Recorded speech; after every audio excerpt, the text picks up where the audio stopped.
बघा की मी काही साहित्याचा विद्यार्थी नाही, त्यामुळे माझी जाण तितकी चांगली साहित्याबद्दल असेल असंही नाही. एखादी कादंबरी मी वाचायला घेतली तर मला ती तितकी चांगली समजणारही नाही जितकी ज्याला जो साहित्य क्षेत्रात आहे किंवा त्या भाषा क्षेत्रात आहे त्याला ती समजेल. अशा वेळेला मला एआयचा अनेक वेळा उपयोग होतो. उदाहरणार्थ आता मी सध्या द ब्रदर्स कारामाझोव ही दोस्तोयेव्स्कीची कादंबरी वाचते, तर अनेक समीक्षकांनी त्याच्याबद्दल इतकं काही लिहून ठेवलेलं आहे, त्याचे रेडी रेफरन्स मला एआय मुळे पटकन मिळू शकतात आणि त्यामुळे ती कादंबरी अधिक चांगली समजण्याला मला मदत होते. त्यामुळे ह्या नवीन नवीन गोष्टींचा उपयोग आपण सतत करत राहायला पाहिजे असं मला वाटतं. असावा एक छंद पुस्तकांशी मैत्री करण्याचा, कारण प्रत्येक पुस्तक आयुष्याला नवा एक अर्थ देतो. असावा एक छंद वाचनाचा जो मन समृद्ध करतो आणि विचारांना नवी दिशा देतो. मित्रांनो, आज आपण ठाण्यातील नौपाडा येथील विष्णुनगर येथील वझे कॉलेज महाविद्यालयाचे निवृत्त प्राध्यापक आदरणीय उपेंद्र जोशी सर यांनी आपल्या घरात तब्बल 3000 पुस्तकांचा संग्रह केलेला आहे. हा पुस्तकांचा संग्रह कसा झाला आणि यातून आपल्याला जणू सरस्वतीचा आशीर्वादच उपेंद्र जोशी सर यांना लाभलेला आहे. याची एकंदरीत पुस्तकाचा हा संग्रह काय आहे हे सगळं आपण आजच्या या भागात जाणून घेणार आहोत. नमस्कार, मी योगेश कोळी आणि आपण पाहतात योगेश कोळी ऑनलाईन. योगेश कोळी ऑनलाईन, एक पाऊल तुमच्यासाठी. पुस्तकं सांगतात कथा, पुस्तकं मांडतात व्यथा, पुस्तकं जाणतात गाथा भल्या बुऱ्या माणसांची. पुस्तकं चितारतात युद्ध, पुस्तकं समजावतात बुद्ध, पुस्तकच करतात समृद्ध भल्या बुऱ्या माणसास.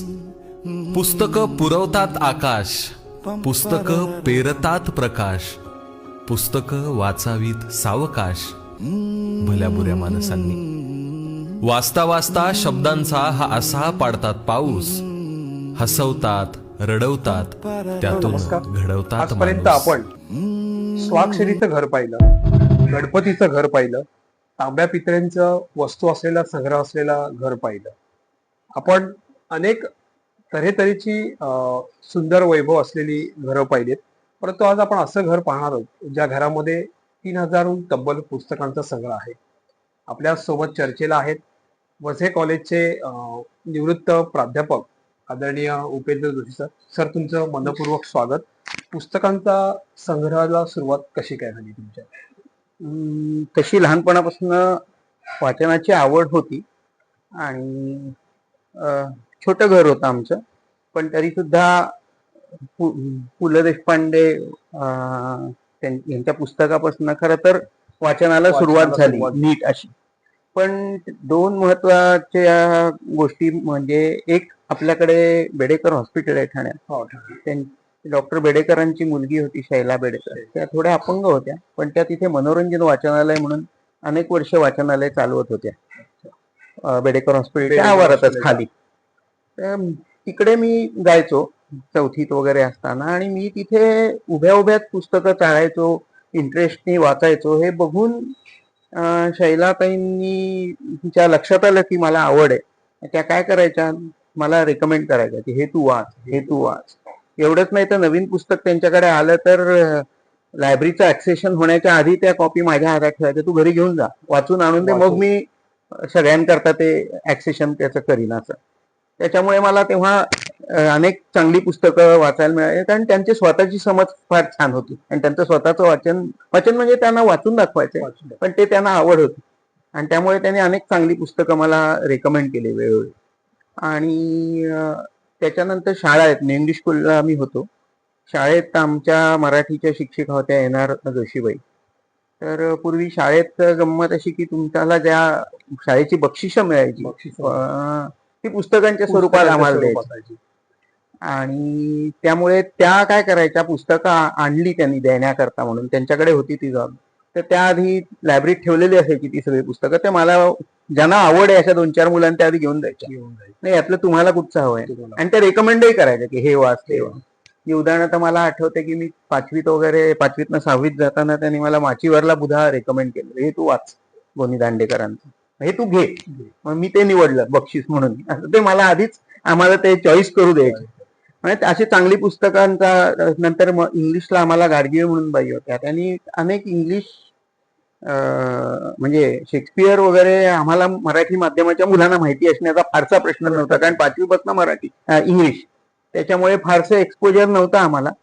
पण त्यांनी आपल्या टेक्स्टबुकच्या व्यतिरिक्त त्याच्या पलीकडे जाऊन अनेक चांगल्या साहित्य कृतींचा आम्हाला त्या परिचय करून द्यायचा. आणि त्यामुळे ती आवड एक लागली की अरे आपल्याला दिसते त्या पलीकडे अधिक काहीतरी आहे, हे आधी मुळात जाणवायला पाहिजे. खरं तर असावा छंद एक पुस्तकांच्या सहवासाचा, कारण शब्दच माणसाला श्रीमंत करतात. सर, तुम्ही हा संग्रह जो केलाय, आता तब्बल किती पुस्तकांचा संग्रह झालाय तुमच्याकडे? एक्झॅक्ट संख्या मला नाही, पण तरी किमान एक 3,500 पर्यंत जाईल पुस्तकांचा संख्या. एवढी पुस्तकं तुम्ही आहेत. वेगवेगळ्या विषयांची आणखी गेले 40 वर्ष हळूहळू हळूहळू एक वाढवत ते झालेलं आहे. आणि मित्रांनो, त्याच्यात भरही पडली आहे काळाबरोबर. हिला म्हणजे माझ्या मिसेसला आवडतात ती पुस्तकं, माझ्या मुलाची पुस्तकं, असं ते भर पडत गेली. मित्रांनो, आजची पिढी ही डिजिटल युगाकडे मार्गक्रमण करत असताना शिवाय स्टोरी ट्रेलिंगचे ऍप देखील आजच्या युगामध्ये सहज उपलब्ध आहेत. तरी देखील उपेंद्र जोशी सरांनी 3,000 पुस्तकांना हे घर सजवलेलं आहे. सर, आपण भौतिक शास्त्राचे प्राध्यापक होतात, त्या विषयाची कोणती पुस्तकं आपल्याकडे आहेत? त्या विषयाची माझ्याकडे अनेक, अगदी म्हणजे प्राथमिक स्तरापासून साधारणतः 11वीच्या स्तरापासून ते फार संशोधन पातळीवरच्या पुस्तकांपर्यंत अनेक पुस्तकं माझ्याकडे आहेत भौतिक तर शास्त्र. म्हणजे ह्या 3,000 पुस्तकांमधनं तुम्ही कोणती पुस्तकं निवडाल जर तुम्हाला निवडायची झाली तर? बापरे, असं की खूप बाबा कठीण आहे. कारण मला ही पुस्तकं फार भावली आहेत, की मी ते एकदा नव्हे तर 4 वेळा वाचून झालेलं आहे. किंवा आवडते साहित्यिक कोणते? आवडते मराठीत साहित्यिक म्हणजे पु ल देशपांडे, दुर्गाबाई, शांताबाई शेळके, हे मला फार आवडतं. त्यांची जवळजवळ सर्व पुस्तकं माझ्या संग्रही आहेत आणि मी वाचली आहेत. मुख्य म्हणजे कारण काय, एवढा संग्रह याचा अर्थ मी सगळीही वाचलीत असंही नाही, पण ही मात्र सगळी नक्की वाचली आहेत. त्याच्यानंतर इंग्रजी साहित्यात मला टॉल्स्टॉय प्रचंड आवडतो. त्याच्यानंतर त्या पलीकडे फिलॉसॉफी या तत्वज्ञान हा माझा आवडता विषय आहे. त्याच्यामुळे तेही माझ्या म्हणजे कार्ल पॉपर मला अत्यंत आवडतो, किंवा इसाया बर्लिनची पुस्तकं मी वाचतो. त्यामुळे ही अशी वेगवेगळ्या अनेक विविध विषयांची पुस्तकं मी वाचत असतो. त्यामुळे असं डेफिनेटली सांगणं खूप कठीण आहे की हेच आवडतात. सर, असे कोणते विद्यार्थी तुम्हाला भेटतात किंवा असे कोणते विद्यार्थी तुम्हाला सुचवतात की सर आम्हाला आता कोणती तरी पुस्तकं वाचायची आहेत? विद्यार्थ्यांच्या बाबतीत म्हणाल तर म्हणजे असं दर वर्षाच्या आमचे जे काही स्टुडंट्सना मी इतकी वर्ष शिकवलं, तर दरवर्षी असे 1-2-3 विद्यार्थी असे मला भेटायचे की ज्यांना पाठ्यपुस्तका पलीकडे जाऊन विषय समजून घेण्यात रस असायचा, आणि हीच मुलं पुढे जाऊन काहीतरी करतात. त्याच्यामुळे मग त्यांना रेकमेंड करण्याच्या बाबतीतही असे झाले की सुप्रसिद्ध गीतकार आणि लेखक कवी प्राध्यापक प्रवीण दवणे सर यांनी मला लेखनाची आणि पुस्तकांची वाचण्याची आवड, त्यामुळे कोणीतरी सुरुवात करून द्यायला लागते. बरोबर. सर, सध्या एआयच्या युगामध्ये मराठी भाषेबद्दल आपलं मत काय आहे? काय मराठी भाषेबद्दल म्हणजे आता बोललं जातं की आता काळाबरोबर काय मराठी भाषा संपेल की काय वगैरे, असं काही होणार नाही. जी भाषा एवढे 10 कोटी लोक बोलतात ती भाषा संपणं शक्य नाही. उलट नवीन नवीन गोष्टी होत आहेत मराठी भाषेत, नवीन माध्यमं जी प्रगती करण्याची, तर त्याचा उपयोग करणारी लोक आहेत मराठीत, त्यामुळे ही भाषा संपणार नाहीच आहे, हे तर 100%. एआयच्या युगात कोणतं साधन किंवा ऍप वापरला पाहिजे की पुस्तकं जगतील का? आता विविध पुस्तकांचे ऍप देखील आलेले, जसं आपण किंडलच्या बाबतीत बोलू शकतो की किंडल त्यामुळे पुस्तकांचं वाचन किंवा पुस्तकांची खरेदी कमी होईल का?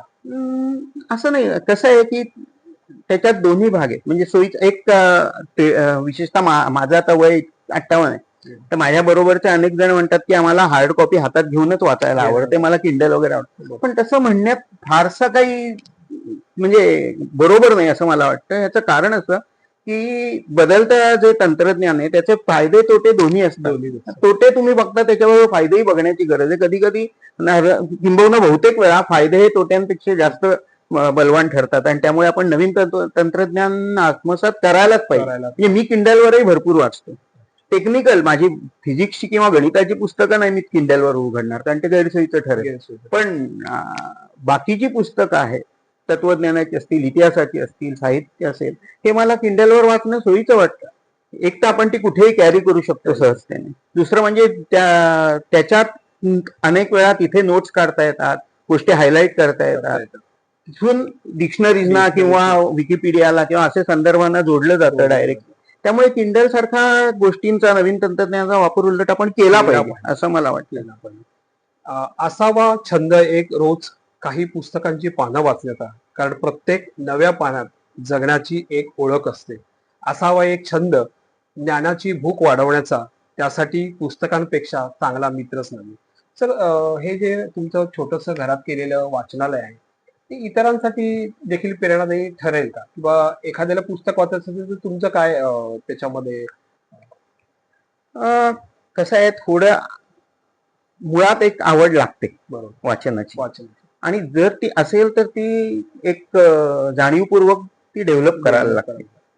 आणि त्याच्याकरता जसं पुस्तकं घेणं आग्रहपूर्वक हा एक भाग आहे, तसा नवीन येणाऱ्या तंत्रज्ञानाचा वापर करणं हाही दुसरा भाग आहे. आता अनेक जुनी क्लासिक्स वगैरे जी आहेत ती आता इंटरनेटवर अशीच फ्रीली अवेलेबल आहे. त्याचा उपयोग करून घेतला पाहिजे आपल्याला. दरवेळेला पुस्तक विकत घेता येईल असंही नाही, किंवा घेतलं तर ठेवायला जागा प्रत्येकाकडे असेल असंही नाही.